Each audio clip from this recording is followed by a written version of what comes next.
What's up, everybody? Welcome back to the FloGrappling Show, the worst show on the internet. I'm your host, as always, Trey Robinson. We got Joey Scoops over here on the side chair, Uncle Reed right here with his nice pearl snap button up on, looking like $1,000,000. Over on the side desk, we got Slack Barrett on the ones and twos, and then calling in, we got Mount Vernon's very own Heath Pedigo. Heath, what's going on, man? How you doing? Good. What's up, guys? I'm glad to be on the show with you guys and talk to the fans from FloGrappling, baby. That's right. We're glad to have you here. Obviously, a few things to cover with you. We got Nogi Pans coming up. That's the next big one. I know you guys have been super active and stuff recently as well, but we kind of want to talk through Nogi Pans. You got a little bit of a, I would say, a color belt. You said it, purple belt dream team. I agree with that for sure. But just overall, the team's looking stacked. We were looking earlier today. You guys have 69 people registered right now. You guys coming for the Nogi Pans team trophy or what? Yeah, so about 19 of those are adults, for the record. You know, there's about 40 of them that are like masters. So, but yeah, always. I mean, I think in the last 5 years we've won 3 times. We got second once. So this is kind of always the one, to prep you for the Nogi Worlds. That's the big one we got our eye on. But the Nogi Pans it's a great tournament, man, to just display kind of the up and coming teams in jiu-jitsu, grappling. Because it's blue belt to black belt. I know in the end, black belt's all that matters to everybody, but, for us coaches that are trying to build future and, just foundations, it all starts at that white belt and blue belt. So, yeah, it's a big tournament for us. I've always put a lot into it. I think that these tournaments, you can watch the blue belt and purple belt like guys, and you can kind of see who's going to be the future in jiu-jitsu, in my opinion. For sure. I feel like with some of the people you're bringing at colored belt, like, throw the belts aside, like, you got to tune in to watch some of these purple belt divisions. Like, obviously, Michael Pixley coming to compete, Nogi Pans at purple belt. Like, everyone should be watching that division, honestly. That's going to be electric.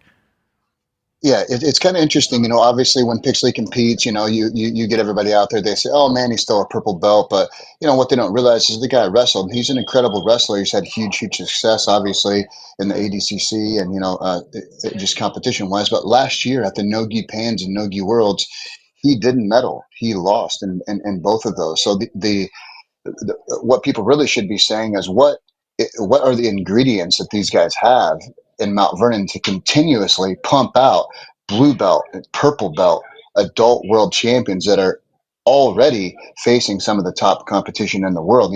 People keep saying like, oh, the white belt stuff doesn't matter.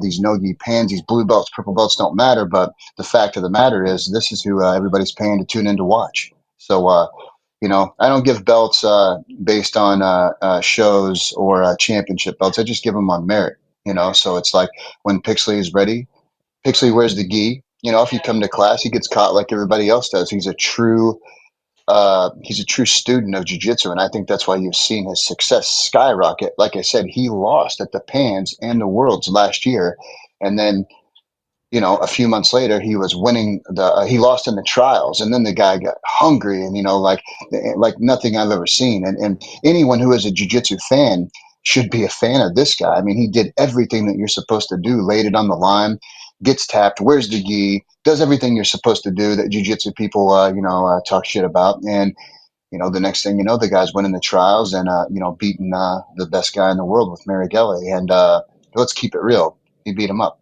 You know what I mean? Not to mention, nobody mentions the match before that with the tractor. The guy's a silver medalist to Gordon. True. I mean, he's incredible. One of the best guards, one of the best jiu-jitsu people in the world, tractor. So, people don't mention that, but it is what it is. Definitely. What is in the water in Mount Vernon? How are you getting these purple belts? What are the ingredients? So good? Yeah, for sure. I think it's pretty similar to what's in the water in Flint, Michigan. Yeah. Okay. So, yeah. But no, it's it's just at the end of the day, same old story, man. You know what I mean? It's like you just have to surround yourself with people that have the same goal as you and that truly want you to be successful. You know what I mean? It's like we just in every class we have 30 to 50 people in every single class, and they want to be here. I think that's the key. You know what I mean? And the class is mixed. There's guys who just got divorced who haven't done anything physical in 20 years in these classes with Pixley. I think in people's mind, it's not like at Danaher's, where Danaher's, he's made it to the top where he still has he can pick and choose who he wants to coach. You know, he's the best. So he has an elite group of people. He doesn't have to deal with new people coming in, you know, learning arm bars from the guard. I still do that. You know, I still have guys that are coming up that have never trained in their life, and they're actually on the mat right now with Couches out there, Pixley's out there, you know, and some of these just up and coming guys, and there's brand new white belts out there. So it's kind of I think that's important. I think that you get a little bit out of that. The guys kind of coach and they take a stance as a leader, and I just think that kind of pushes the you know, it just kind of creates a higher reach for everybody that's in the room, you know. For sure. Heath, I was just going to ask, it's worth kind of just talking a little bit more about Michael Pixley and the year he has. You know, you mentioned that he didn't win Pans last year. What has like the last year been like with Pixley? Did anything change in him or anything like that? Because like I feel like you and we've known that he has so much potential, Michael Pixley, but he's really starting to kind of realize that potential now. And then, you know, kind of what are your expectations for him going into the Nogi Pans here? So like Reed, it's I mean, like I said, you hit it on the head with it's a great question. He after the trials, the first one, he just came back, and you know everybody thinks they're doing everything they can all the time, especially these young jiu-jitsu guys. You know, they say, "Oh man, I'm full time." They don't work jobs and they train for 4 hours a day, and then they wonder. You know, and I've talked about that a lot in the past. You know, you got to be careful calling yourself a professional. You know, at anything if you're not. I mean, all your dads work wherever they work. They put in 50 hours a week. I mean, that's a professional. You know what I mean? Whether you work at the factory or you're a mechanic or a school teacher, no matter what it is, if you're not putting the right amount of time in, you're not a professional at anything. I mean, and Michael is. Michael, his diet is incredible. After the East Coast trials, he just came to me, man, I lost at the Nogi Pans as a purple. I lost in the Worlds. And he had the perfect attitude as a student. You know, he just said, I want you to show me everything. I want you to pick who I'm training with. I don't want to pick my guys. And he got his diet unlocked. He stopped drinking. He did everything that you can do to be successful. You know what I mean? And he studies outside. And I think everybody saw that. I mean, you saw the guy at a rapid rate. I mean, he's getting better at jiu-jitsu. You know what I mean? Like, it's, you know, a lot of the ADCC stuff is game plan. So people say, oh man, you know, you're playing the outside or you're not doing this. So let's keep it real. I mean, there's guys that are in the super fights that have never scored a point in their life. And I'm not mad at them. The rules are the rules.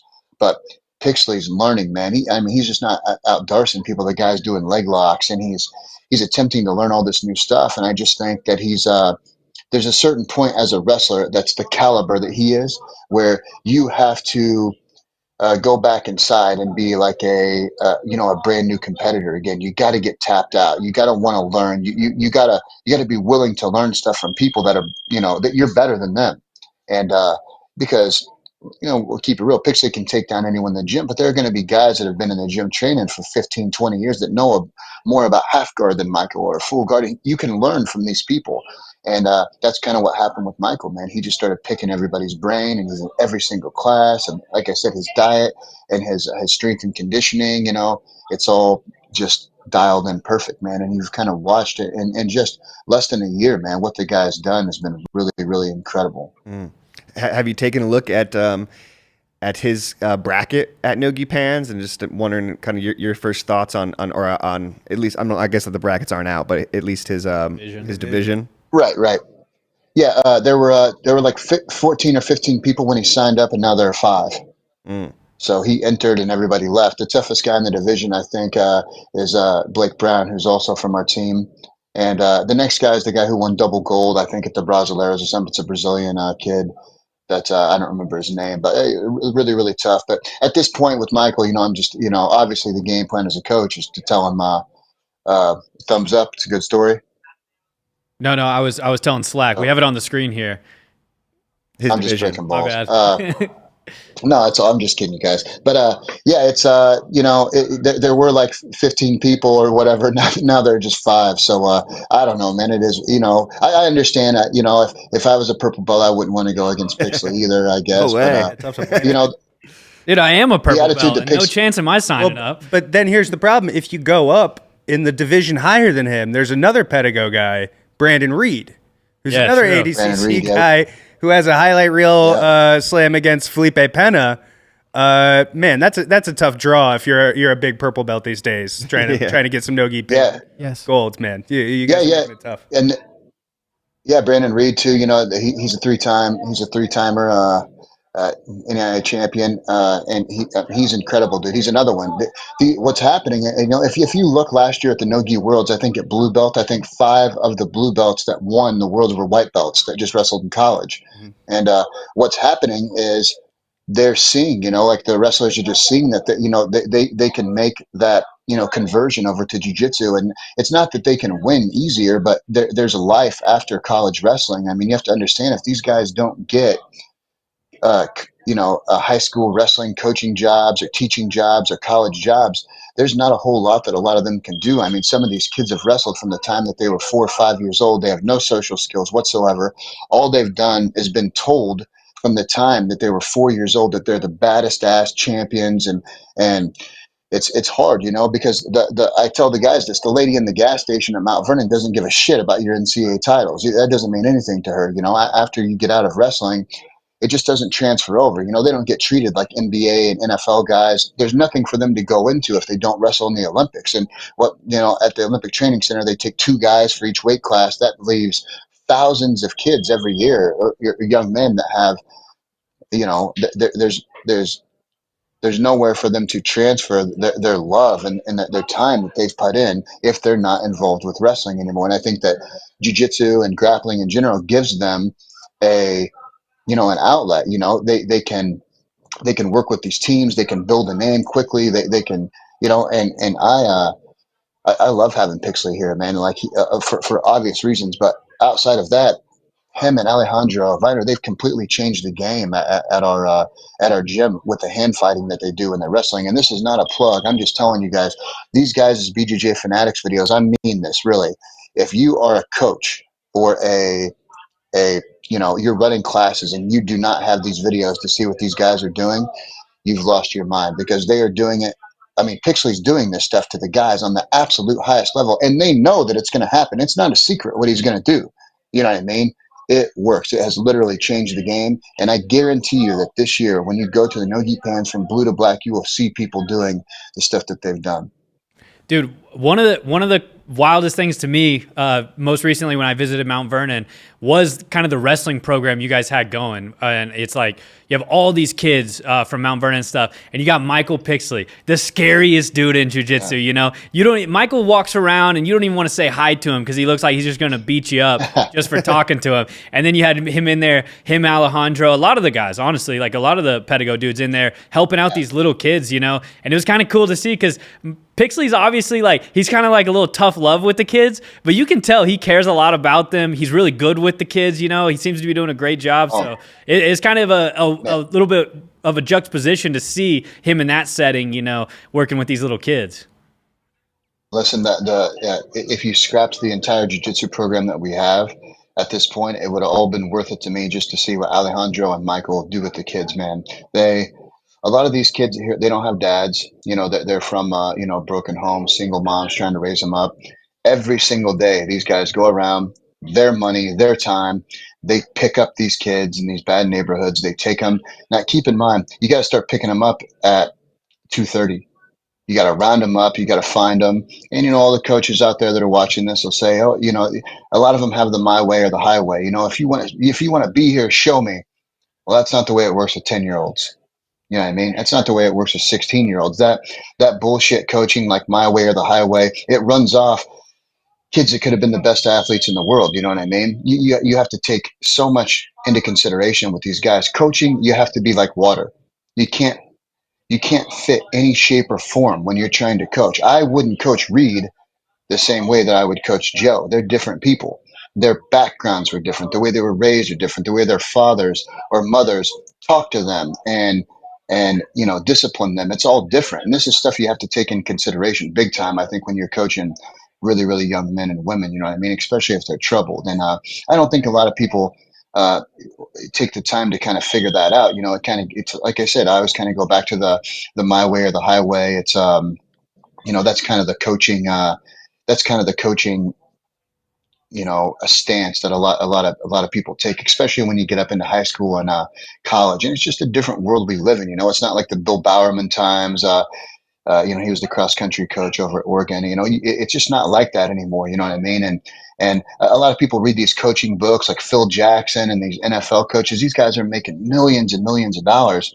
And just imagine if you came into the gym and you heard me talking to the guys. Imagine if they were all at a party and I said, listen, the only adult in the entire room is leaving right now. I don't want any fuck ups. I don't want any calls from the police. I don't want this and that. People would say, this guy's a jiu-jitsu coach, man. Who does he think he is? But if this was an NFL or NBA team or even a college basketball team, everybody would say, oh man, he cares so much about the guys. It's just where we lack still in jiu-jitsu kind of, it's tough because, you also have every, Harry, Dick and Tom, out there that you can just grab a mat and have a belt and start your jiu-jitsu school up too. So it's it's such a baby sport, and we're so new that we're still kind of breaking in, figuring things out. And but anyway, my point is with this: if you're going to coach people, you got to be like liquid. You got to take water. You can't take any shape or form. It's so important to understand that with each individual person, you just have to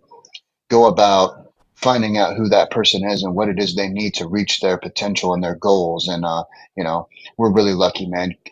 Pixley and Alejandro are incredible. They're like good cop, bad cop. But if you could see these guys, man, they pick these kids up. They go to their little flag football games and their little league games, and they sponsor all the events. It's really incredible, man. And like Trey said, you'd never guess with Pixley either that, this guy would be dressed up handing out Halloween candy last night to the kids the way he was. It's a pretty incredible thing. Who's the good cop? Oh, yeah. Who's the bad cop? And what was he dressed up as? Yeah. Ooh. He was Joe. He dressed up as Joe. Oh, no. Grappling. That must have scared everybody. Yeah, he looked good. No, the kids loved it. No, but he. Any royalty. All the kids are walking up being like, wait a second, are you Joe from FloGrappling? Yeah. Are you Joe from the FloGrappling show? No, we're big they with would just Mount say Vernon youth. That's our demographic. Yeah, that's how it goes. No, they, man, it's just a really neat thing to see, and it gives it takes away it makes it a special thing, it kind of becomes an elite thing that any kid can be a part of it. That's the best, but it has the feeling of it's a really elite thing, and all you have to do is show up every day to just be a part of it. You know what I mean? And then you can. That's all of us want, man. Everybody just wants to be a part of something, you know what I mean? That means something special. And you want to put what you put into something, if you can get even more back out of it, then it sounds like a winning deal to me. When you're dealing with kids, I mean, it's a pretty incredible thing. And I'm really lucky, man. I'm fortunate. I have a really, really great team of guys and girls here that work with everybody. And, they do the videos. They make everybody feel special. It's a really incredible thing. Yeah, I mean, definitely seeing it and everything, it seems like a great thing you guys got going. I do want to talk about maybe some more of the people on your team you're bringing to Nogi Pans that are still on the come up a little more, still waiting to break through. One of them being Luke Ruffo. I met him, I've met him a few times, but last time, he was training with Pixley a lot and stuff, It's hard for anybody in a wrestling round with Pixley, but like Luke was definitely coming at him. Obviously these dudes aren't scared of Pixley; they train with him every day. But he just won the European Nogi Championship at Purple Belt, which is pretty incredible. So I'm excited to see him at Nogi Pans this year as well. Yeah, just a couple days ago, Luke went out. He just got back from Italy and doing that. Luke is a Pans and Worlds champion at Blue Belt. And like you said, he doesn't get a lot of the credit because, him and Pixley usually share a weight class. This is one of those situations where John Smith wrestled in college. He won all his titles.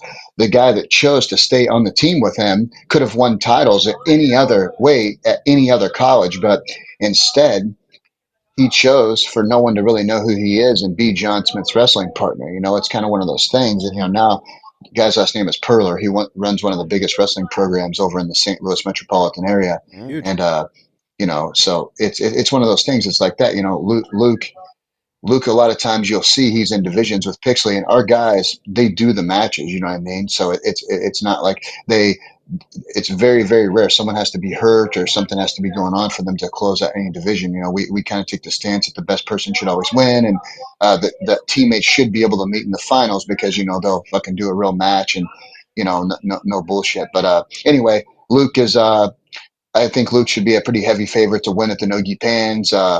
He's, like you said, he just came off the Europeans win. I think he's going to go out and do the Brasileiros, the Pans. I think he's going to try to do the Grand Slam with the no-gi stuff. And I mean, he's really, really great, man. He runs around about 205, and I think he can mix it up with a lot of the best guys in the world. He played college football, and man, the guys he's a real stud, man. If you keep your eye on him at the Pans, I think you're going to see the champ at the heavyweight weight class. I love how big a wrestling fan you are, Heath. Do you keep tabs on it these days too? What's that? Wrestling? I just you're always dropping kind of little nuggets about John Smith and stuff like that. I'm just wondering if you keep up with current wrestling and stuff too.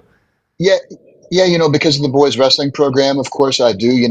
John Smith and me, we're from the 1800s, so it's but I mean, he's still a great name to use. It's kind of funny when I hear these little 4 or 5-year-olds. They say, "Man, it's nice when they say, like a John Smith single." They're talking about a guy wrestling in the 80s, and it's still like it's like the Eminari thing. When you hear people still say like, "Oh, an Eminari role," it's just really neat. That people keep that respect, and times change. You know what I mean? Like it's not Michael Jordan anymore for a lot of people. It's like LeBron James, and soon that'll go away. It's kind of the same type of thing, but I do keep up on it a little. I try to keep up on a little bit of anything that's going to touch our sport or that I could, work with. I have Emma Bruntal, who actually will be doing the Pans as a female blue belt this time. She's lived in the Olympic Training Center for several years. She wrestled at McKendree with Pixley, and we've, she's became a very, very big part of the team, and she's moved here full time now from the Olympic Training Center. So you guys will get to see her. Our female division, I think, at Daisy Fish, I didn't have a whole lot of women, and it's just really, really grown. And we only have a couple this time, but I think slowly you'll start to see. I think we're going to start getting on the podiums in the women's division as well. It's just something we're kind of starting to tap into here, and I had to figure out as a coach when I had women in the past, I didn't really understand. I hadn't coached them at all. So I just threw them in with the boys and, try to make everything equal and did the best that I could. And I had a Kate Murdoch, CJ and Josh's wife. She came. She was a black belt when she joined the team. And I just worked with her a lot and tried to learn a lot of the ways to, figure out, with the coaching women, figure out the differences. And like I said, for me as a student, learning to do that and to build a female, like a young lady and adult women champions. It's been an interesting thing to learn. But I think that soon you'll see a lot of our women's competitors start popping up on these world champion podiums rather quickly. Does Emma kind of bring a whole new? I know you guys have high level wrestling there, obviously, but does she bring like a new element of wrestling or anything? Has she been a big addition for the team? Yeah, she's a multiple-time NCAA champion. She's extremely coachable. She drills probably too much, honestly. She, it's like her and Pixley. They've spent their whole lives wrestling at the most elite level. And sometimes with these wrestlers, you can get uncoachable athletes. But with both of them, man, it's been the complete opposite. They are literally both so coachable. They want to get better. They want to learn. Emma had a broken neck. She had a neck surgery not long ago, you know what I mean? Like a year ago, maybe. And I think when she came, she's friends with a lot of the guys and girls here. So she'd come and visit. She wrestled for McKendree, which is pretty close to us. She won an NCAA championship there. And yeah, man, she just kind of started asking me, do you think I could do this? And, we just kind of started working out, and then it just kind of like blossomed into, hey, man, I want to win everything. And I think I can beat some of these black belt girls maybe right now, which I do believe that she probably could. And, so I think you should keep your eye on her, if you're going to be watching. I think this is her actually first jiu-jitsu tournament. It's going to be the Nogi Pans, which is kind of cool. You know what I mean? So her wrestling guys. We're actually doing a little series on the Iowa Lady Hawks for wrestling. Yeah. And Emma's honestly all over the series because she's one of the few girls who's kind of beating a lot of the Iowa Hawkeye girls. Oh, wow. So she's in there beating up a lot of them. Yeah. Emma's incredible, man. Even like globally, she's, been top 10 in the world, wrestled at the world championships for Team USA. Yeah, Emma, we know all about her. She's a beast. Mm-hmm. You guys, I believe she actually has. Go ahead. I believe she actually has wins over people that have Olympic gold medals. You'd have to check into that but she's she, that's the level that she is. You know what I mean? Her level of wrestling is Yeah. top, very elite, and it's going to be neat to watch her. And look, man, she's getting good at leg locks quickly. So it's kind of a neat. That's always scary when yeah. wrestlers get A good at wrestler leg learns a leg locks. lock? Yeah, that's a big problem. That's like the wrestler kryptonite. So when they get good at it, you're like, God damn it! Now I can't do anything. Yeah, I don't Yeah, got shit yeah. now. If I can't guillotine you, I'm done. I'm tapping. Who But she's another one, man. She takes. Go ahead. I was just gonna say, who else are you bringing that we should be keeping an eye on? I know like Jordan Butler's in there, the former BBC Jordan Butler, the blue belt champion, now in the pro belt divisions. Lil Jacob, right? Yep. CJ's in at black belt. Yep. CJ and Josh at black belt, as well as Max Hansen. Max Hansen's definitely, the Murdoch brothers are always fun. You know what I mean? They mix it up. Win or lose, these guys, they're the hippie Vikings. 1,000%. You know what I mean? These Some of guys, the funnest guys to watch in Murdoch Brothers. Absolutely. They truly are. Their ADCC matches that you guys have put up, some of them are just like, it doesn't even matter win or lose. I mean, did you put these guys in the show? CJ is 150 miles an hour nonstop. He goes hard. CJ actually lived with Tate Today over in Brazil for a couple of years. He went over and he was part of the camp at a lower belt over there and was just kind of a mat cleaner. And it was kind of when Tate Today was at his like wildest moments too. And he was over there in Brazil with him. And Whoa. so he's kind of experienced some. Yeah. Yes. I He didn't know that. did the CJ Connection runs Rio, right? Like, was he part of that whole? Correct. Okay. That's crazy. Yep. So he did that, They and care. CJ. They really care. Like you can tell. Like so that helps. Like I feel like when you can see that they care about winning and losing, and they want to show their best jiu-jitsu. Or Yeah. So they actually run our like our Pee-wee, like our kids jiu-jitsu program. The Murdoch family and Manny, they run that. They've got it up to about 25 kids now, man.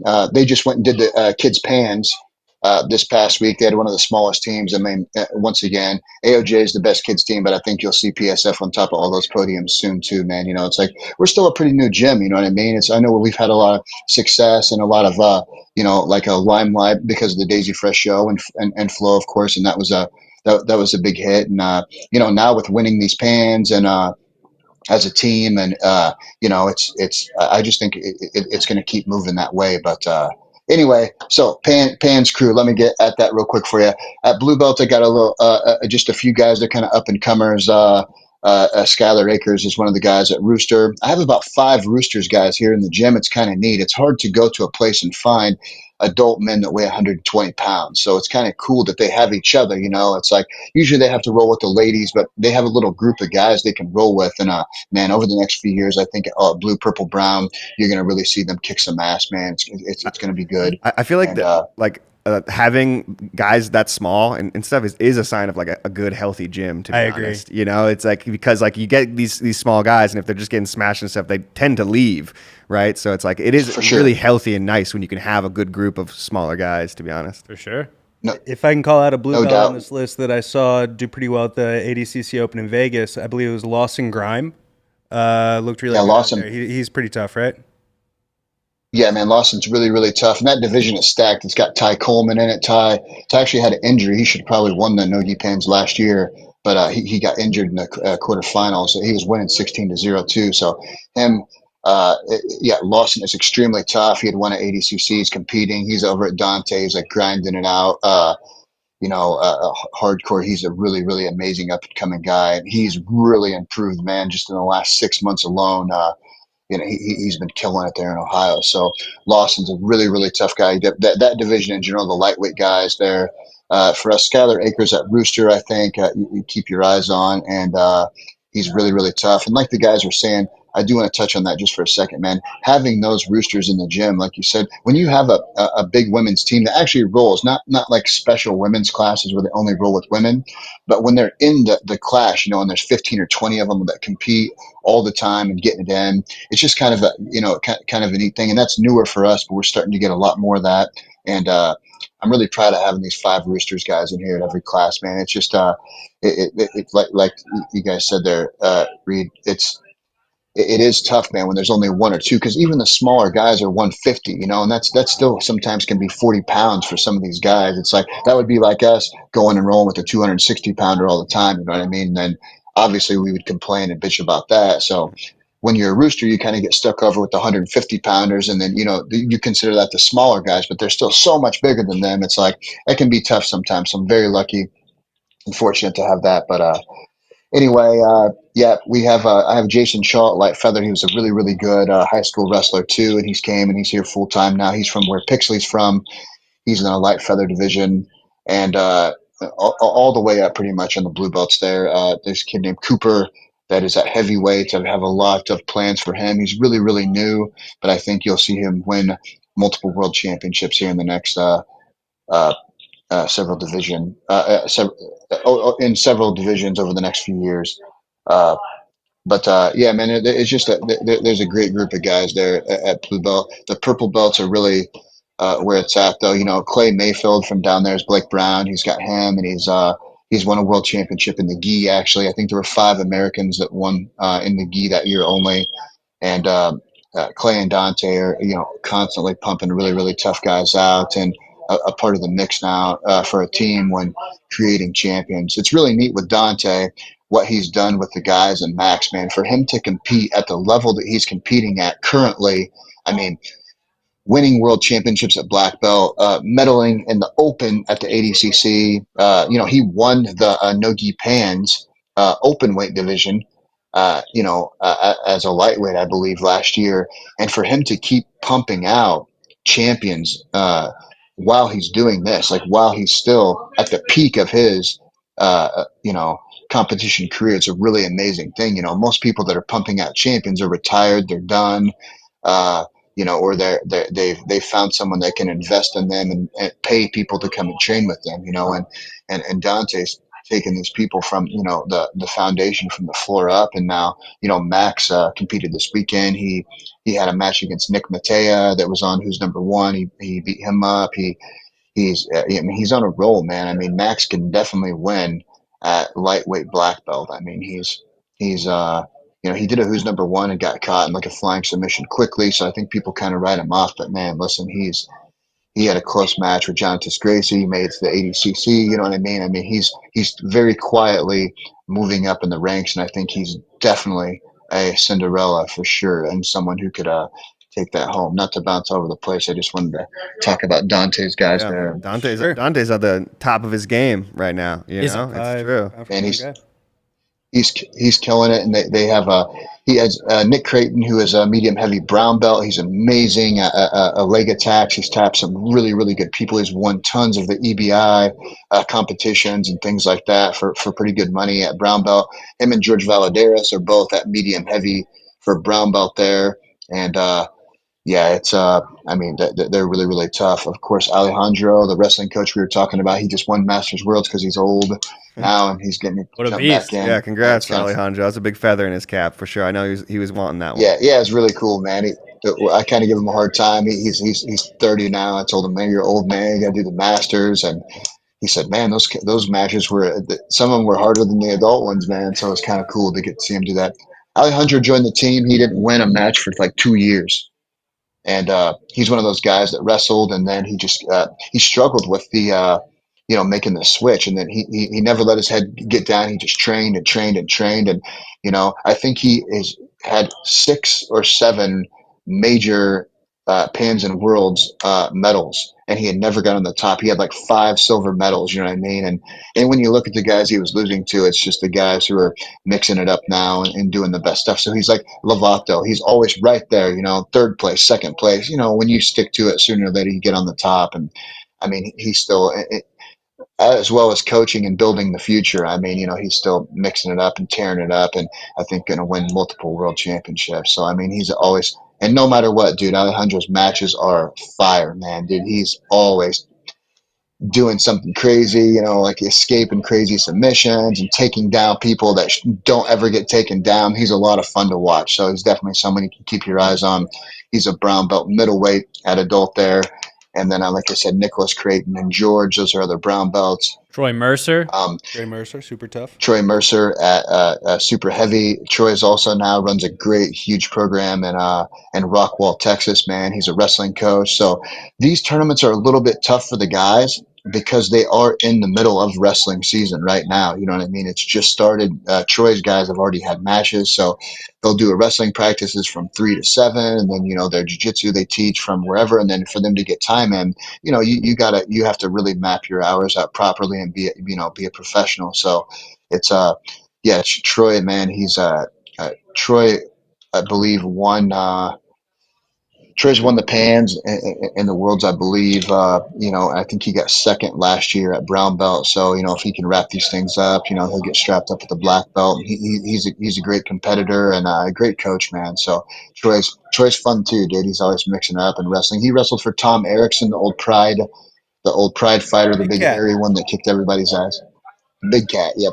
So he wrestled in Arkansas for Tom.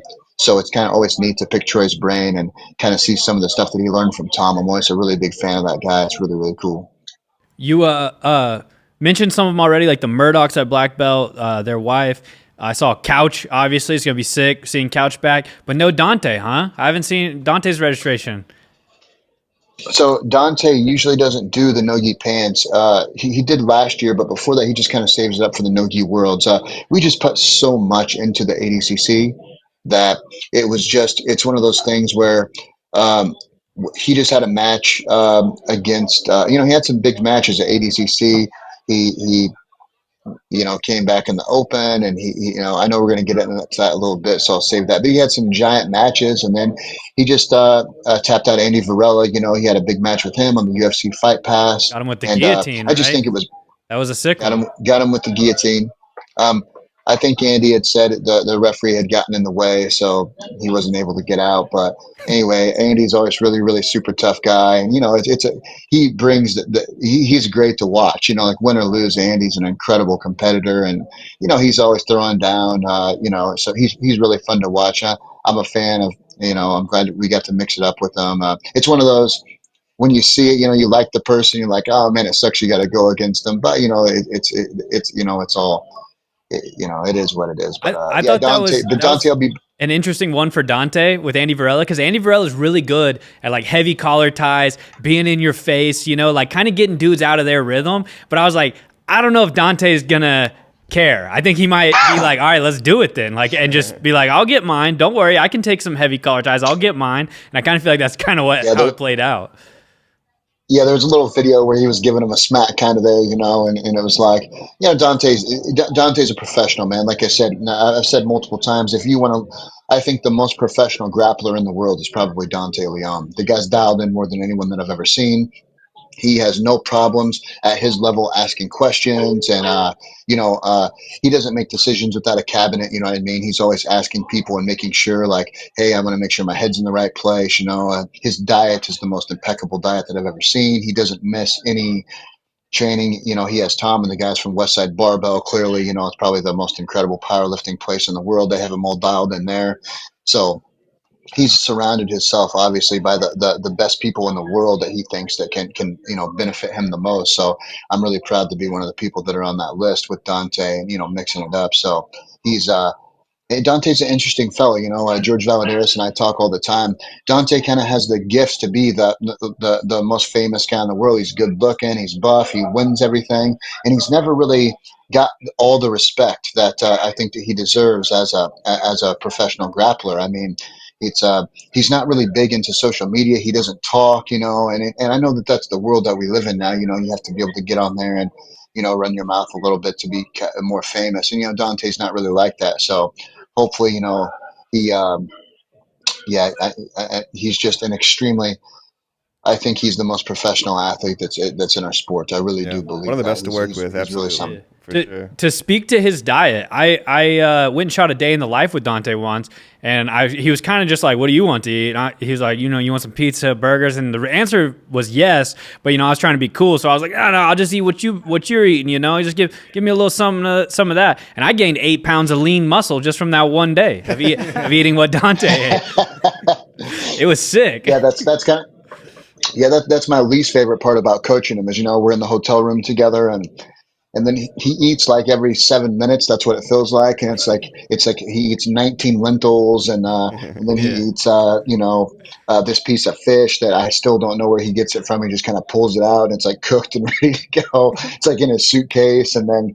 But yeah, man, he really is though, and he's constantly a student of the game. Like I said, I think that's important when you get to that level.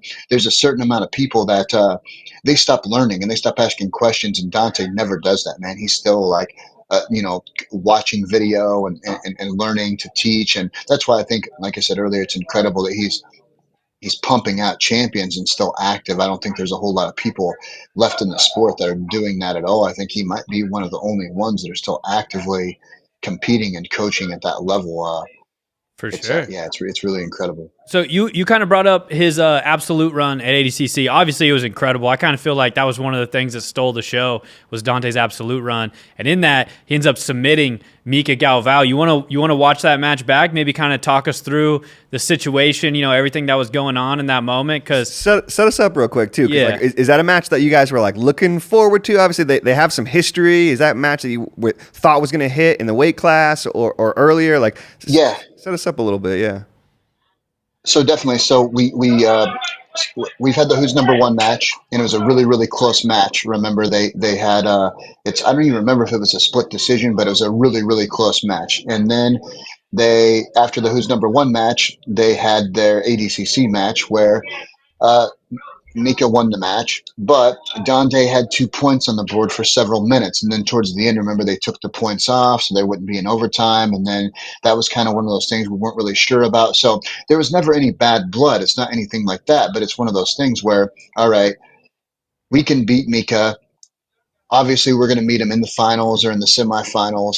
Let's get out there and make this happen. And then Dorsey pulled the upset on Dante in the division, and it seemed almost as if that, dream of being able to show the world, like, look, Dante's better than Mica. Not only is he better than Mica, he can finish Mica. You know what I mean? And Mika's the golden boy right now, and Pixley had already there are two golden boys for the show. There's Nicholas Marigelli and there's Mica. Let's keep it real. And uh, Pixley had already, taken out Marigelli. And when Dante gets the opportunity to be in the open, and then they say, man, Mika's not going to do it. And then last second, they throw out Jacob Couch and they stick in Mika. And we saw that we were going to have that opportunity, in the second match, probably because that's when Couch and Dante would have went. So they stuck Mika in. And like I said, we'd had the other two matches that were close matches. And we made the game plan, and the game plan went exactly, perfect. It couldn't have went any more. The plan to finish Mica was the exactly what happened. Everything went. And we've perfect. got the video here too. We can play along, and maybe you can kind of let's watch this. Yeah, you can kind of check it out, and maybe kind of talk us through what's going on, how everybody's feeling, and whatnot. Obviously, go ahead. Was the plan to get on him super early here, Heath? Yeah, you know what? Yeah. So, listen, Mika's always dangerous all the time. His wrestling is constantly improving. He has a belt on. That's kind of interesting that they let those fall off and then they give them minutes to tie them and rest. But anyway, it's so going out. Yeah, it's very smart. So when we're coming out here, we know Dante's a great wrestler, man. But we know that Mica is probably going to try to get the top position and keep Dante from wrestling up. However, there's a lot of space because he's so catchy and so it's a really weird mixture of flexibility and strength and explosiveness, which is like Mika's kind of like BJ Penn was back in the day. Once you have that type of flexibility, you usually lose a lot of strength, and Mica hasn't. So you have to be really, really careful with him. So we wanted to wrestle with him and hang on his head a little bit. We knew that he had, obviously done the entire division. And we just wanted to really, really mix up and fill out the wrestling and see if Mica would take the bottom position. We felt like we could pass his guard or at least wear him down enough to where, if we got back on the feet in the overtime, we could definitely score the points. Dante's a great wrestler. He constantly wrestles with Ohio State and the guys. He's really, really, really tough wrestling. A lot of people underestimate that big time. But if we didn't get it, we wanted to be on bottom because we felt like Dante could definitely get underneath Mica at any time because of the way that he passes the guard. I'll kind of wait for them to get on the ground here a little bit, and then we'll. Had you seen? Yeah. Sorry, earlier in the year, I know Mica had been like kind of caught up in a straight ankle lock, messed up his ankle a little bit. Had you seen that? No, I think Dante can get underneath anybody, and we actually didn't even know that his foot was even hurt at all. It's kind of interesting when Dante wins the match. That's it wasn't that Dante won. It's what you just said. Like right here, if can you back that up a little bit? Can we get For sure. can we go back on that? So right here, if you stop it right here, when so back it up just a little tiny bit. Okay, so right here, if you look, Mica's right knee is still inside Dante's knee shield. And one thing that Mica does is Mica, if we push on Mica's chest, okay, Mica's going to try to pop the elbow. So what he's trying to do is he's trying to force Dante's left arm into an underhook. The thing is when he does that, Mica doesn't clear his right knee always because he's so explosive and he jumps over the person. He actually did that to Couch in their match. But if you watch, Dante pushes him away just enough to where he can't get chest to chest. And when he does that, Dante's able to elevate him and come underneath him, which I think that he could do to him every single time. But watch Mica's knee. He doesn't clear. See, it goes to the ground. Right now it's on the ground. That knee should be all the way through and going towards the floor. Now Dante's pushing him away enough right here. So he has to come down. He's going to get underneath him. Right now it's kind of like a berimbolo attempt. That's not what it is, but you can see Dante's hand is underneath the armpit. Mica's going to expect here for him to kind of roll like a berimbolo, but we switch onto the leg right here. And what's going to happen is Mica is going to immediately, just like in the J-Rod and Jacob Couch match, expect a heel hook. Okay, so when the guys expect the heel hook, what they do is they straighten. So if you back it up just a little bit, you can see Mica makes a boot on his foot. So watch his foot right here. He's going to point his toes up, straighten his leg. It's because he is defending against the heel hook. This allows us to get all the way underneath into the straight ankle lock position, which is very, very, very tight, and not worry about the heel hook, but start to break down the foot. Once the foot gets broken down, Dante will be able to go belly down, switch to an inside, we call it a langy hook, like a short hook, and then Mica is expecting the heel hook here, just the same way that J-Rod was against Couch. And they put their, so you can see that they start to try to push themselves away to clear the knee line. The knee line is not the most important part here because they're actually in a straight ankle lock, not a heel hook. So they're expecting the heel hook.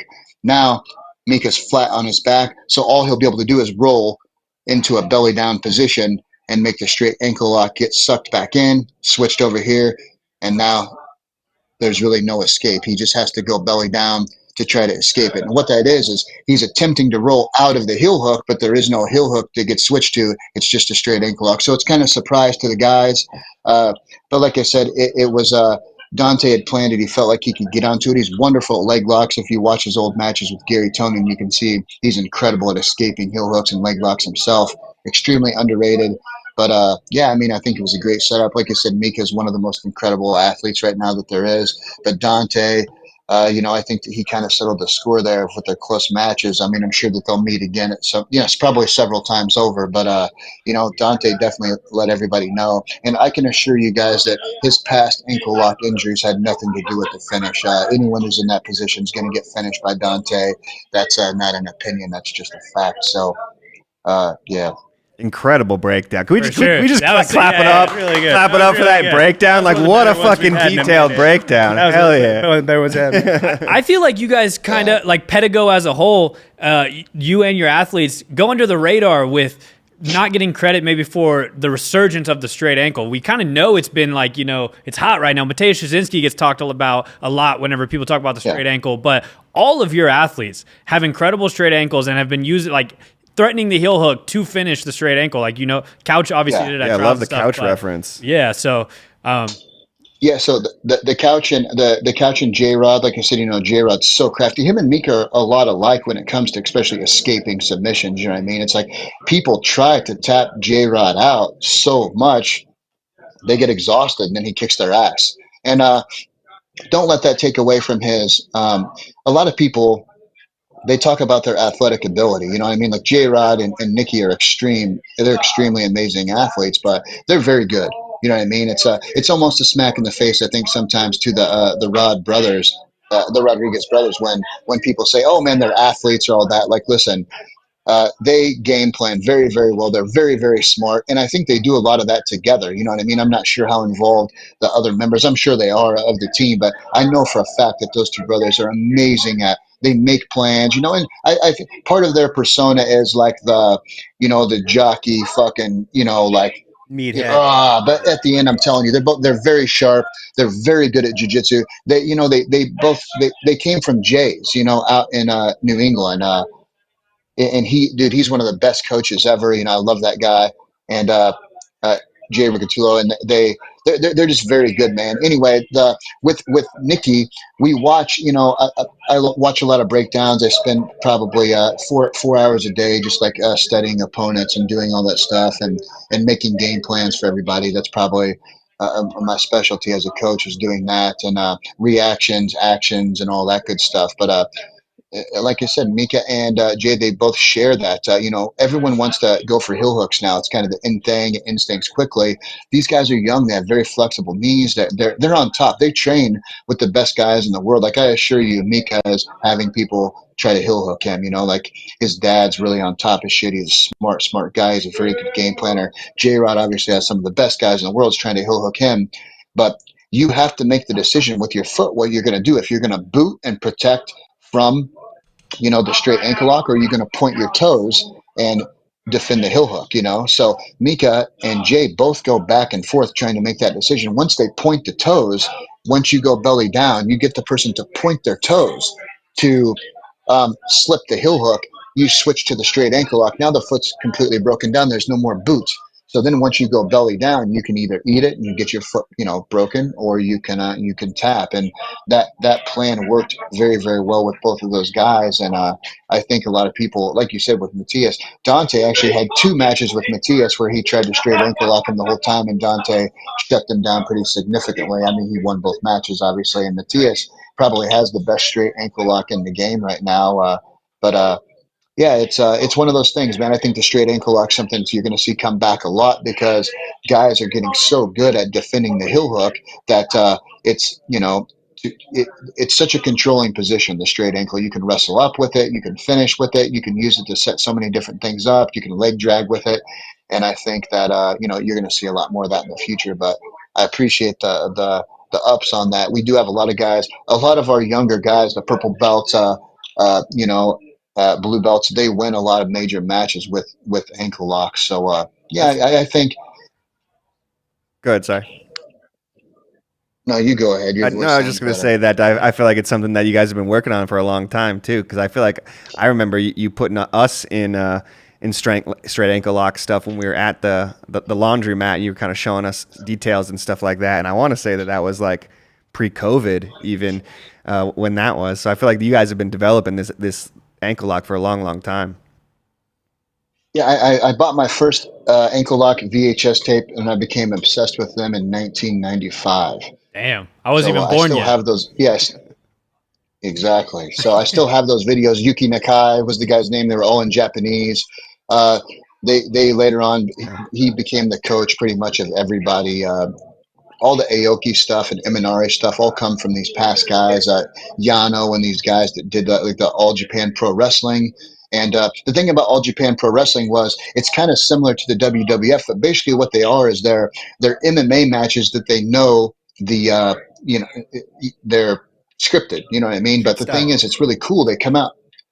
Yes. So these guys come out, you know, Sakuraba and all these guys, and whether you do or don't like it, you can watch these matches and you can learn a lot of really, really neat stuff, especially when you're some poor white kid from Mount Vernon, Illinois. You know, I would just watch the matches constantly, and they were so good at leg attacks. And I didn't have anybody showing me like the, the, you know, I don't know, basically the what a white belt in Brazilian Jiu-Jitsu would learn. I just kind of went right into learning like heel hooks and, you know, escaping heel hooks and chasing the back and just stuff that everyone else now would say, oh, you don't show that to a white belt, you know, you don't do that, and which is exactly what we do here. You know, Pedigo submission fighting. But anyway, it's yeah, man, I've always just kind of been obsessive with the ankle lock stuff and the leg lock stuff, and I kind of laugh sometimes with Jacob Couch pretty much leg locking the world and some of the best guys in the world. You'd think at some point they would say like, oh man, maybe these guys do they do know something about leg locks, but I think it's easier to, you know what I mean? It's we're an American team, but we can keep it real. I think that we're not only the most underrated team in the world. I think that for a long time people just said, hey man, these guys, FloGrappling, it has this relationship with Pedigo, and they kissed their ass, and well, okay, they got second at the Nogi Pans. Okay, they won the Nogi Pans. Okay, they won it back to back. Okay, they also won this, and okay, Couch won this tournament. Now, okay, he won the trials. Pixley won the trials, and it's one of those things where sooner or later everybody just lets go and they say, okay, Pedigo submission fighting can compete with any gym, any team in the world. I mean, that's it's not even an opinion anymore. That's just the way it is. And I think for a long time people, they pushed back because the Daisy Fresh show was so successful, and everybody liked it so much because it wasn't even about jiu-jitsu. Anyone who doesn't like the show, they've probably never watched it. I mean, how much can you hate on a guy that's just giving people that have nowhere to go a place to stay? And and you can talk about the mats being dirty all you want, I guess, but the thing is about our story is the story that all of you jiu-jitsu guys jack off to when your coaches talk about how things used to be with the Gracies. We had nothing, came from nothing, put mats on the ground, slept on the mats, and if we were from Brazil, we would be national heroes. But in America, we were, we are what we are. But people come around, it is what it is. They learn, hey, they're great guys. We accept anybody. I don't give a shit where they're from, or, and it's kind of interesting too, the American thing. Like George is from Nicaragua, Alejandro's folks from Uruguay, Spatch is from Australia. I mean, we got people from all over. We're just guys trying to get it in, do our thing, and be happy. You know what I mean? So it is what it is. That's what it's all about at the end of the day. Yeah, good. It's always good vibes there too. If I feel like people like to pass judgment or try to say whatever, but like if you've been there, then I mean you get it more. But what's going on there right now? I feel like I can hear Couch in the background holding court or something. They just wrap up training or something? No, we're in the courtroom actually right now. Yeah. I'm in a waiting room. No, yeah, they're just wrapping up wrestling.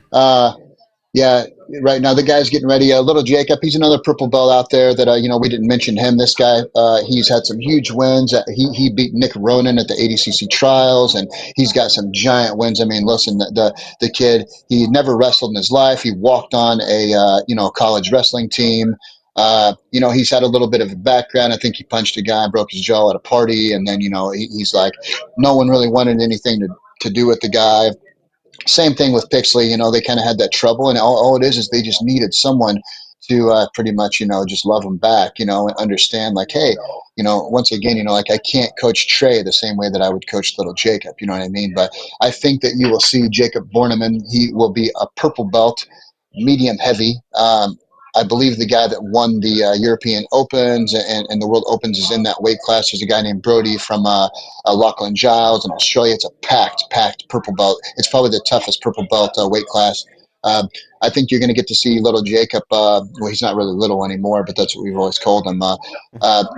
Daisy. He was on a Daisy Fresh episode where he won the Nogi blue belt pans. He had a little mullet. He was throwing people down on the floor like an Iowa Hawkeye style wrestling in the '80s. And that's kind of what he is, man. He's but dude, he's a fucking blast to watch. So if you're watching this and you're looking for people that you want to watch, find Jacob Borneman's mat and watch the guy at the Nogi pans, man, because he is literally as explosive and fun to watch as you can get, man. I mean, I'm not telling you that he's not going to get disqualified. I'm not telling you he's not going to do something crazy, but I promise you, if you watch him, you will be ecstatic about that. Those purple belts. I feel like everyone knows Pixley is scary. He's like the notorious scary person. Maybe the actual dude you should be most scared of is little Jacob. I agree. Little Jacob is so athletic, so like strong, dynamic, that it's like, dude, he just runs through people. And also throw you on your head. Throw you on your head. It's like a Terminator kind of thing. Like I feel like he's just gonna come forward at you a little bit more rapidly than maybe like Pixley would. Like Pixley will get his lick in, no doubt, go to his cave, whereas like Little Jacob. It's just all Right. day. Well, the thing It's about all day. Pixley is that like Pixley genuinely is like one of the nicest guys in Yeah, he is in jiu-jitsu. So like there's that aspect to him as well, that he's like one of the scariest looking, meanest guys on the mats, but he's also like one of the nicest guys in jiu-jitsu. Oh, I don't know. Pixie might come after you now for saying that. Ah, dang it. He's gonna have a hit on you. He's gonna throw dang. somebody into you while you're filming his match just to like get this back. Well, Heath, I think That's true. we're going to kind of continue on and talk more about the other division stuff. Is there any kind of final thoughts you want to say or anything before we'll let you kind of get off here? And I know you got a lot going on and everything. But. No, man.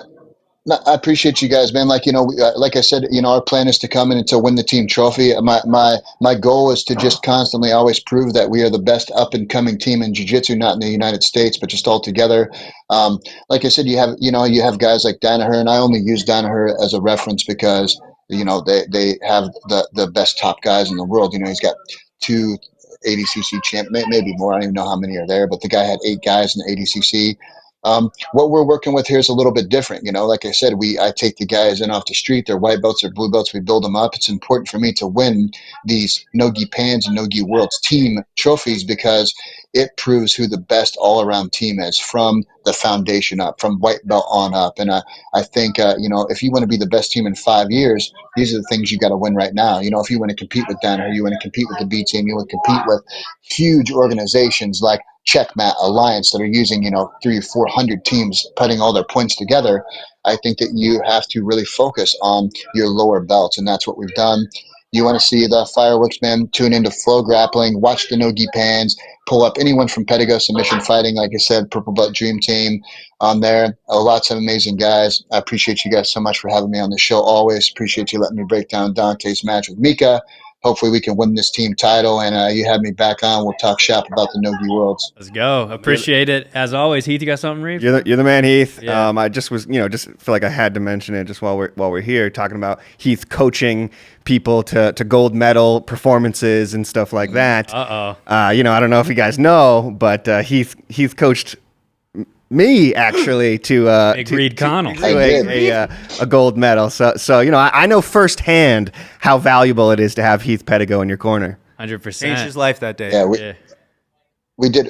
Reed and I actually share the medal. He sends it's like a divorced couple. He sends it to me for 4 months. He keeps it for 8 months. So he's the. But no, it's an incredible thing. It's just as coaching. Last thing on here, when you can find, you know what I mean? You just have to find the person. Like, we had barely worked together, Reed, at that point, just a couple times. And it's, there's a lot more to it. Coaching, it's just, than telling somebody moves. I mean, you just got to try to keep their head in the game and keep them focused. You have to pay attention to the ref, the other person's, coach and what's going on. You have to coach the person that your guy's going against as well, and make sure. But listen, Reed did all the work.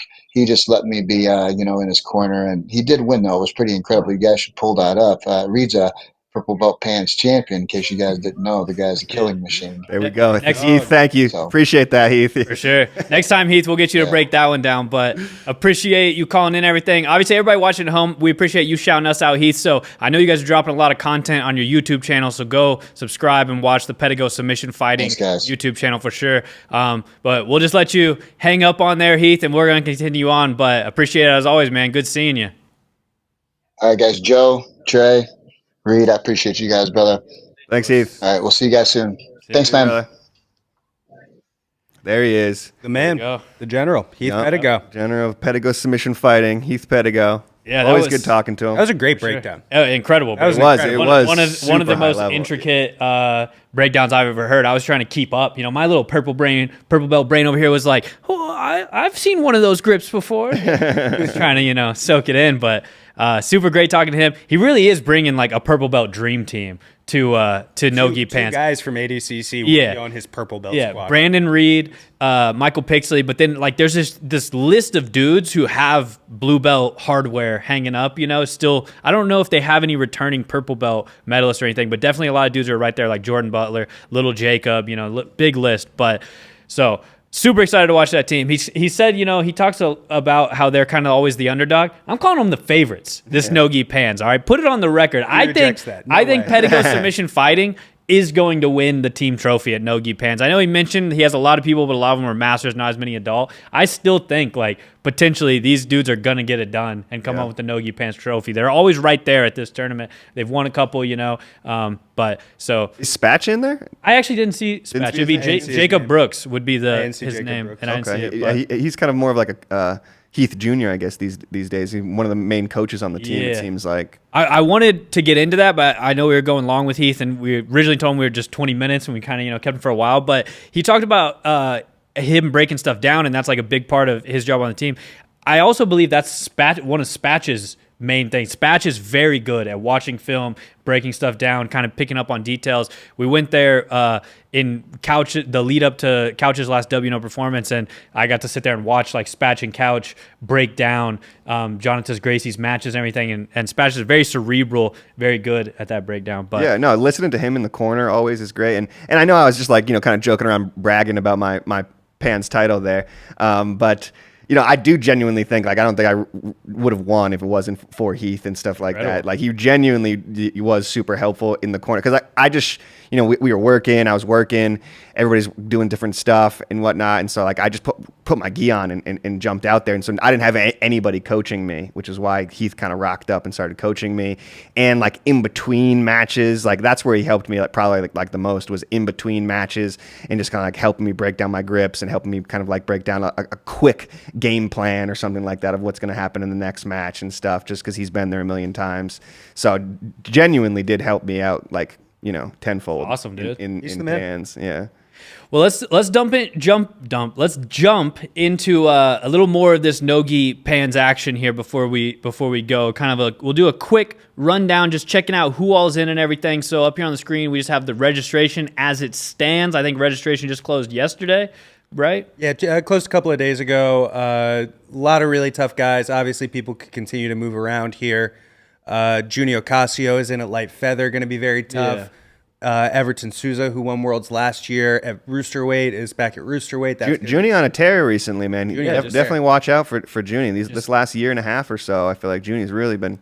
Just won that No-Gi Euros gold again, I saw Isaac Cordova also in that one. Yeah, Bebeto, I saw someone that so we dropped this J-Flow Judo vlog, all right? If you're watching at home, you haven't watched it yet, go watch the J-Flow Judo vlog, pretty cool. And in it, I call out the commenters and I say, we're trying to make this video where I come and train with a commenter, So I say, if you're down to clown, drop some comments. One dude dropped a comment and was like, if you got the balls, come to Northwest Arkansas and I'll beat you up. You wouldn't dare. Come to Northwest Arkansas if you got the balls, and after you lose to me, you can roll with some of the best the area has to offer, like Guillermo Augusto, Bebeto Oliveira, Tamiris Aquino. Damn, you didn't know, huh? Hey. You didn't know. Do your homework, brother. Arkansas's very own, okay? I got my purple belt, or my blue belt from Mateus Magalhaes and Bebeto Oliveira at Fayetteville BJJ in Northwest Arkansas. I've trained with Guillermo Augusto. I've trained with Italo Lins, Tamiris Aquino, everybody. That's big dog, big nasty territory up there in Northwest Arkansas, all right? So if you're going to call me out, you better come correct. And know that if you come to Northwest Arkansas, you got to check in with me first, bucko. So get your comments right, all right? Of course you can always... So Eric Martin 2255, I will come to Northwest Arkansas, to my old stomping ground. So funny if you were like, so Bebeto 859. No, Bebeto still beats me up. Last time we went there, he beat me up for sure. He's really good. But yeah, of course, y'all can come to Austin, Texas, and train with us anytime. I thought that was funny though. Issue a statement. I got someone from the place your hometown. Yeah, like, basically. Yeah, basically like where I lived for multiple years and trained. But hilarious. If we can go back to these divisions, I think one of the most interesting names in any division at black belt is going to be AOJ's Cole Abate coming in at featherweight. Cole is somebody who we've been watching come up through the ranks. Now he's at black belt. This is his rookie black belt year. He's always been more of a no-gi guy, I feel like, or at least in the last few years, is really focused on no-gi, AOJ's no-gi instructor. I think there's going to be a lot of eyes watching him to see how he does here. I think this one is a pretty cool division. So we got Ismael Santos, GF Team Arkansas, all right, trains with Beto, my boys, holding it down. Yeah, but also in this division, if you look, there's Johnny Grippo, Cameron Malott, I think is super interesting in here Julian as well. Espinoza, super, super tough. He's been winning Bodega a lot of Jiu-Jitsu. Yeah, that's a... Johnny Grippo, huh? Yeah, and Kaivan. I don't know how to pronounce that necessarily, but he's got a really big social media presence. He makes a lot of really funny jiu-jitsu videos and stuff, but he's also a high-level competitor, everything. So this is a pretty sick one. Emilio Hernandez, super tough. This is a great division. Cameron Malat featherweight. must be making kind of his black belt debut-ish. I feel I guess so, yeah. it might be. I know Cole, at one point we all thought Cole was definitely moving up. Him being back down at like the 140s is never going to happen again. But him here at 149, to me that means he must be really locked in. You know what I mean? If he's dieted all the way down here, he is really, really focused on this is what that tells me. Just the weight class alone gives me a hint on that. Heath mentioned Dante being one of the most professional, if not the most professional guy in the sport, and I agree with that. Dante for sure, undoubtedly. Yeah. I think Cole is also potentially a guy He's up there. who I would put as one of the most professional. But keep it scrolling, Slack. What the heck? Heath didn't say thank you to you, Slack. I don't think he knew I was here. He might not know there was a third person hiding in the corner. I think he might think I was the producer. What'd you think, Slack, of Heath's breakdown and everything? Oh man, that was awesome. I felt like I kind of synced up with him a little bit once he started kind of telling me, and I was like, okay, I can sync with you here. Make sure I'm like moving when we should be moving. It made me think of something too, which is Dante's match with Mica was. It was just like a long time in the making, And Mica actually said something to me backstage that I thought was interesting. He said, I think to be fair, for you to know who's the best between two people, they probably need to fight like 10 times. He was like, this is such a complex game. It's not one match. It's not two matches. And he was actually talking about PJ, right? But I think that that's true when you get to this level and you see it there. Like Dante had already had two really close matches with him, watching him just really systematically play the game that he thought could catch Mica. And I'm just looking forward to seeing them, again, because it's just like maybe he's right. Maybe you need, he said, he's like, 7 more it's times. a lot, but best out of 10 is how you really know. Yeah, we got to see Dante versus Mica 7 more times. I'm down for it. For sure. I guess that's another thing we didn't get to ask Heath about, but, maybe we get Dante on Ask Him, but, Dante's pretty vocal about he just wants belts. He wants to fight for belts all the time. Mica holds that 170 WNO belt, so I don't know. Run it back on one of WNO. the best parts about that match, just real quick, is that when Dante submits him, he just like stands just up. gets up. He So just much stands swag. up like Kind he of just, Dante's move, right? yeah, like he just ate a sandwich or something. Like not that He never eats. Yeah, I was about to say, whoa. that is insane. Like he just ate a grilled chicken breast with All right, well, yeah. Well, he ate a bunch of handful of chickpeas. pasta. It's funny you bring that up though about the eating, because I noticed at the IBJJF Grand Prix at the press conference, this dude was eating like a perfect, half cup serving of pasta with like 10 blueberries. And I asked him, I was like, "You're like dialed in." He was like, "This is my job." And I was like, "Damn, yeah, man, 100%. very professional." I remember trying to get him to talk when I was making that day in the life about like, is it hard to do this or anything? He was like, no. It's just that it's my only option. Like this is what I do. I lift this much, I eat this much, and that's that. And then I go freaking submit people. Just a professional. Yeah. It's true. He really, like, if he wasn't doing jiu-jitsu, he'd be like a Navy SEAL or something. You know what I mean? Just like a He has that tier 1 energy. operator He has that energy. kind of guy. All right, what we got here? Let's get back to these Lightweight? divisions. This is actually a really tough division. Max Hansen, who we already talked about a little bit, super tough. Carlos Henrique is world ranked in this. David Stoilescu, Baby Dave, we saw him over the weekend, having some awesome leg locks. Yi Hane was an ADCC Trials finalist. Super, super tough. Danilo Soares is super tough. Johnny Tama, we all have Johnny, former no-gi world champion, so obviously he's going to be a threat. Miguel Costa Campos, who's Carlos Henrique's brother. This is an awesome division of up-and-comers and a couple of established names, but a lot of guys are going to be looking to break out. I think whoever wins this division is going to have had to have been through at least a couple of wars. For sure, yeah. Lightweight, always a tough division to win, for sure. Big time. Got some middleweights here. Luis Paolo, Cade Anastasios, who I think we all look at as like one of the better fight sports up-and-comers, really good leg locker, has had some good runs. Here we go. This is the Murdoch's division. Heath was talking about CJ and Josh Murdoch. There you go. Natan Chuang, Pio Leclerc. A lot of really tough names in here. This is going to be some good stuff.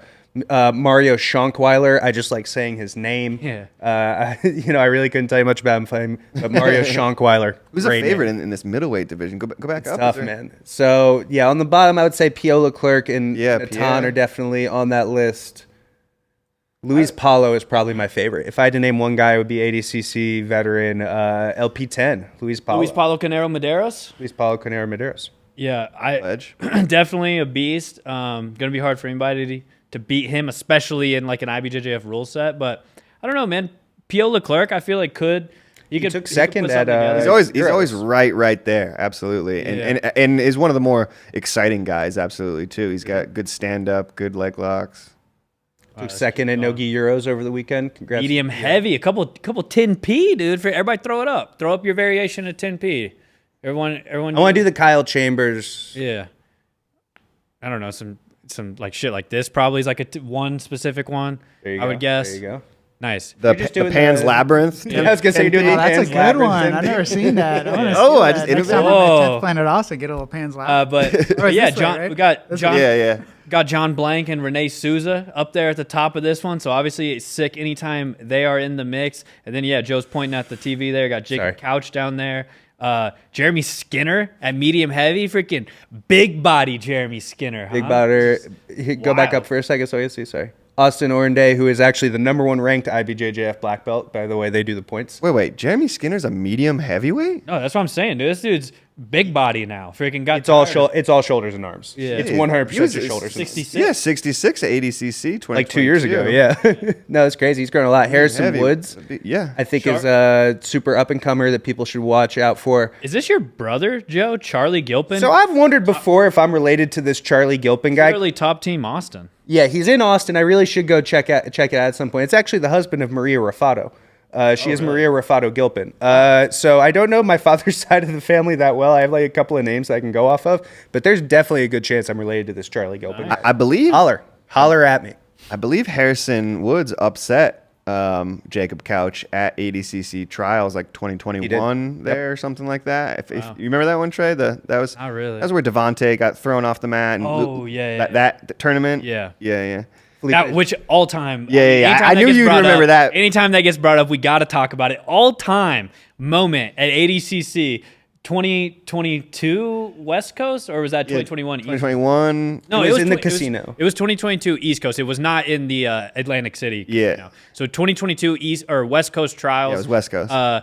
Devontae throwing down. I believe it was Luke Harris. It was. Okay. Just scrapping it out. Freaking, they're going at it. Like now it's like so much shit has happened since then, but like they basically go off the mat and he has like a rear body lock and they both kind of agree to stop. And they're just like, all right, we'll walk back to center. And the ref just goes, I didn't say stop. Yeah, they're like 10 feet off the mat. And just like a natural pausing point, a point where if you're in the gym, everyone's going to agree like, hey, we might as well just like scoot back to the middle now, right? And they're like, yeah, for sure. And the ref's like, no. And just Devontae's like, okay. And just body slams this dude from a rear body lock. And then then the ref stops it. And he's like, okay, now we go back to the center. And Devontae's like, oh, I want that. That's mine now. I want that. I'm keeping that. Oh, I'm keeping this. Yeah. Oh, I'm keeping this. It's such a crazy, unnecessary moment, but it was all time. Yeah, that was a sick one. That ruled. Let's see. It happened like right in our laps too. Which Yeah, was, exactly. Yeah, made it that much better. We have great footage of that. Gabriel Broge in this one, a Philippe Pregisa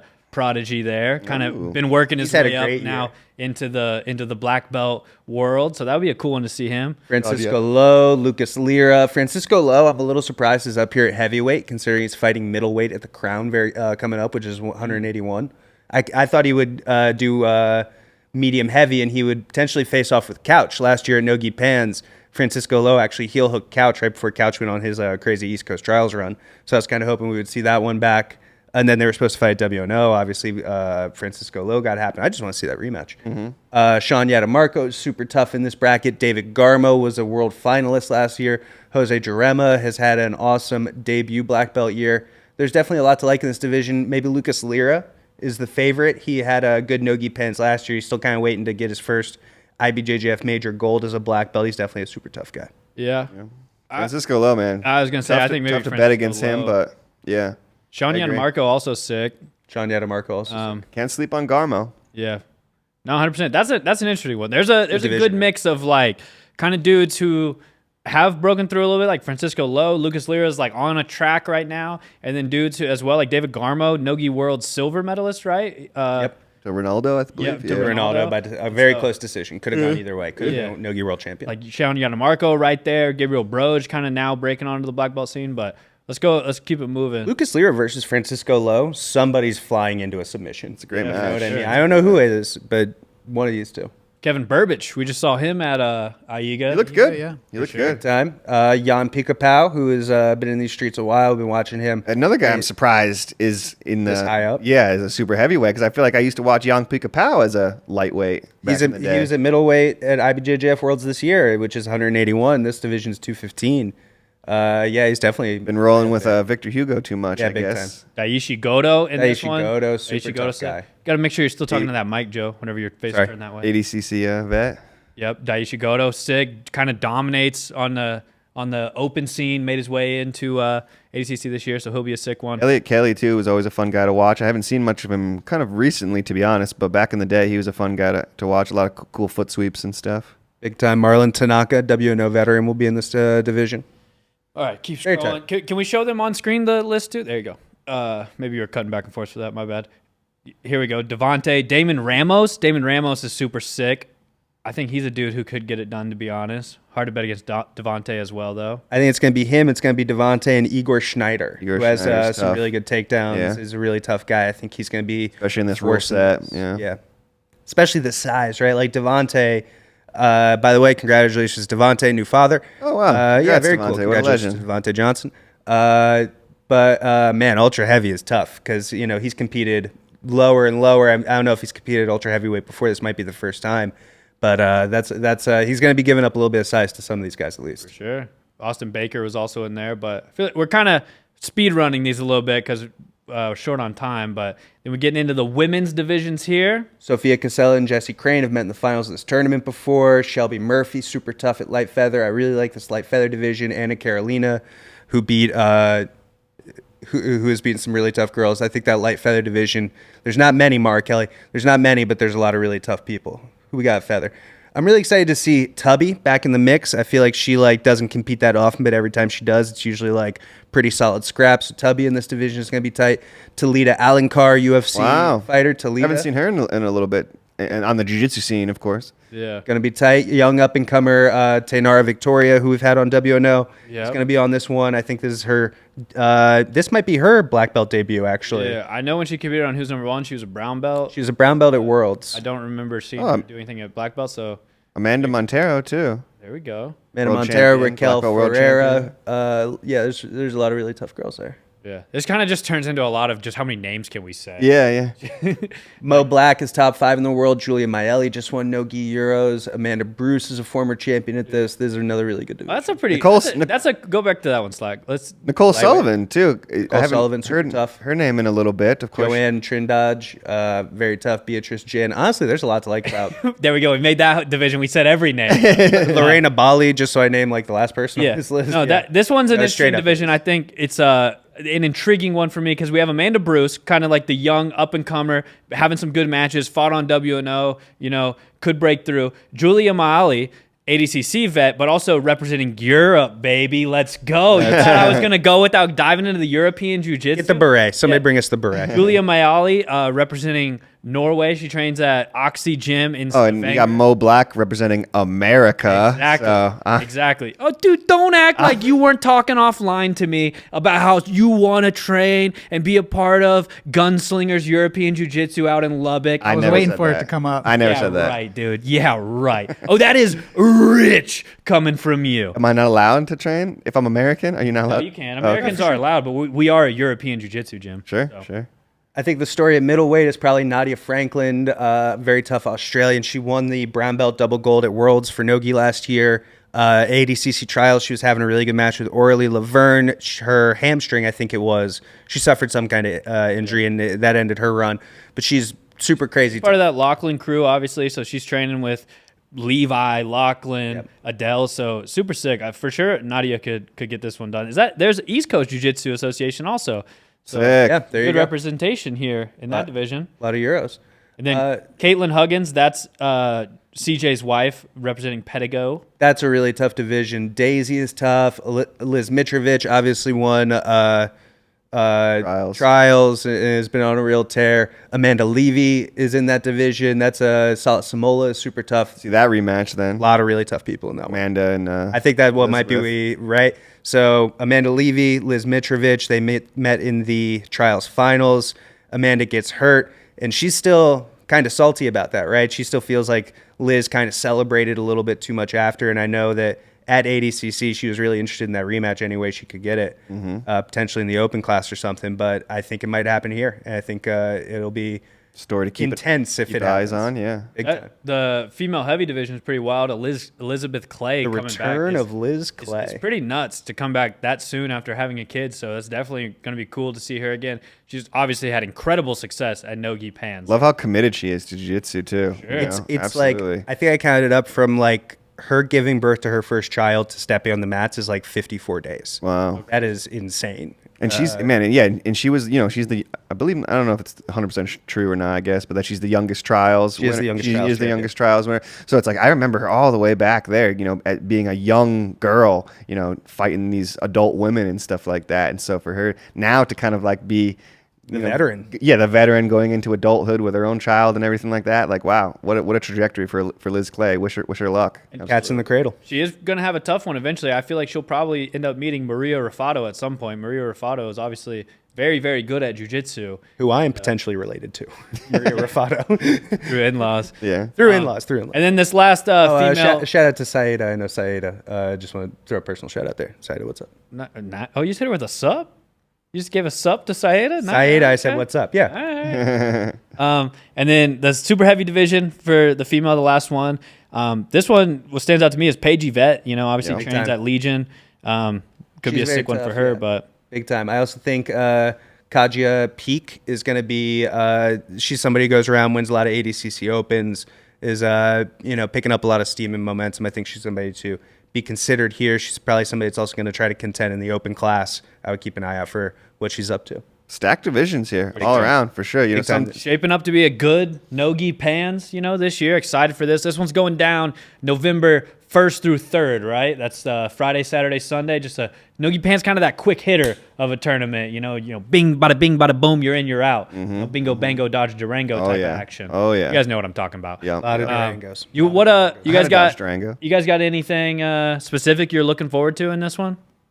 Anything particular no-gi pans that you're kind of excited most about or anything? Any division, just storyline, anything?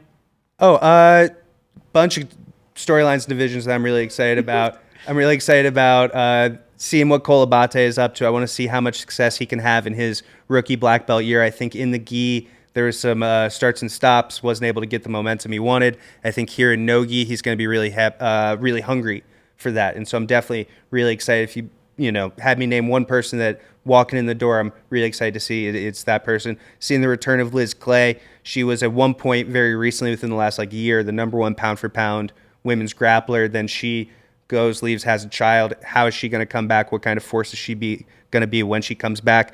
And then the men's middleweight division, that 175 with P.O., with Natan, with some of those guys. I think that's just going to be an awesome division. The lightweight. Those are usually my two favorite divisions to watch, and I think here they're filled up with a lot of great talent. Well, you Reed, you got anything particular or just going to enjoy the show? Yeah, enjoy the show. Excited to see Pixley for sure. Some of those colored belts, those are always fun, and you can see a lot of kind of new jiu-jitsu and stuff like that. So just excited to see Pixley kind of do his thing.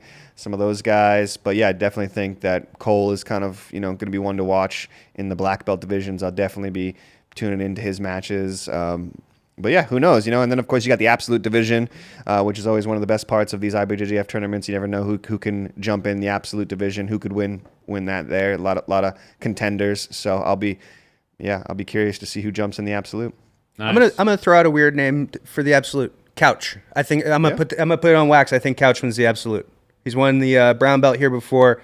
I know after ADCC he was really hungry. I think that he's gonna be my pick. Yeah, that'd be sure. huge. Especially with the Pedigo guys, so motivated. Yeah, definitely. Slag, this is probably. Have you been to Nogi Pans before? This will be my first Nogi Pants. Yeah. Nice. You got any expectations or anything? If it's anything like normal gi pans, I'm sure it's going to be a great weekend. And I'll give a shout out to Rene Souza. Looking forward to watching him compete. He had some really tough matches at Aiga, and I think he's probably going to come in super hungry. So I agree. For sure. Love watching Rene. All right, we're wrapping up here. Slag, what have you been working on in the gym? Give us the update. I've been working on. Man, I've been on the road for the last week. It feels like what I've been working on in the gym. Last time I was training with Andrew, our last guest.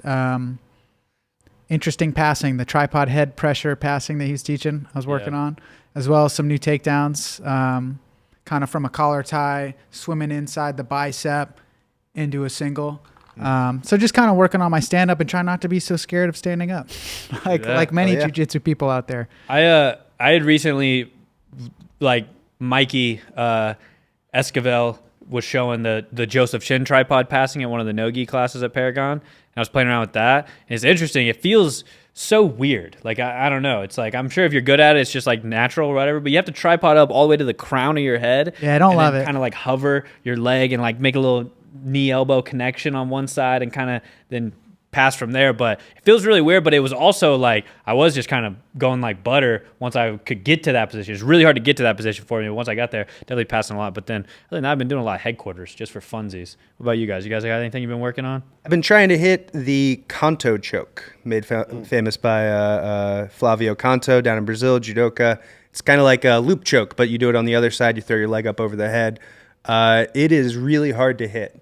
And what is making it worse is like every time I grab the grip, I think it's one of those things where I'm like a little too excited. So the person can tell I'm like about to try something, and then they like start reacting, and just like I can't even get a look at it yet. But it's coming. I'm getting that Kanto choke. Where's my I'm getting it. That's a slick one, yeah, for sure. Anytime I feel like somebody hits a Kanto choke at one of these events or something like that, it's crazy. You instantly know about it because it's like one of the craziest submissions. I feel like usually people go out from it 100%. quite a bit. You're kind of the old banged up black belt of the group, Reed. You've been kind of having to, be on ice for a second, huh? Had a couple weeks off, icing some injuries. I'm a little on the injured reserved right now. Haven't trained in a minute. If everybody has to know. Damn, okay. Sorry for outing you for 1 week off of jiu-jitsu in 10 years. No. I'll be back today or tomorrow probably. So. What will I be working on? I don't know. Just smashing everybody, I guess. Yeah, just business as usual.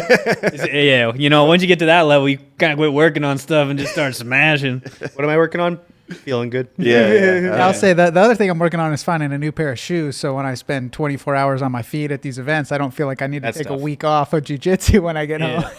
My biggest battle in the gym is working on my read of who's going to be the easiest role for me. It's like if you can dominate that little 1 minute between rolls and get the right partner, you can dominate the jiu-jitsu game. Yeah. And that's like right as rain, bro. That's what they don't teach in football, right? Yeah. Emotional intelligence. You can't teach that, you exactly. Have a gift for that. I'm playing games that these people aren't even thinking about. For some reason, they don't teach that. So. And when we bring it up, they say stop doing it. Yeah, I'll keep dominating that aspect then. But all right, well, we'll go ahead and roll the music here. It was nice talking to all of you. Hopefully you learned some things from Heath Pedigo. I know I did. I'm super excited for No Gi Pants. Remember, it's going down November 1st through 3rd on FloGrappling.com. We'll be out there bringing you guys some sick content. But until then, keep watching all the stuff right here on the YouTube, on the website. We'll see you in the next episode.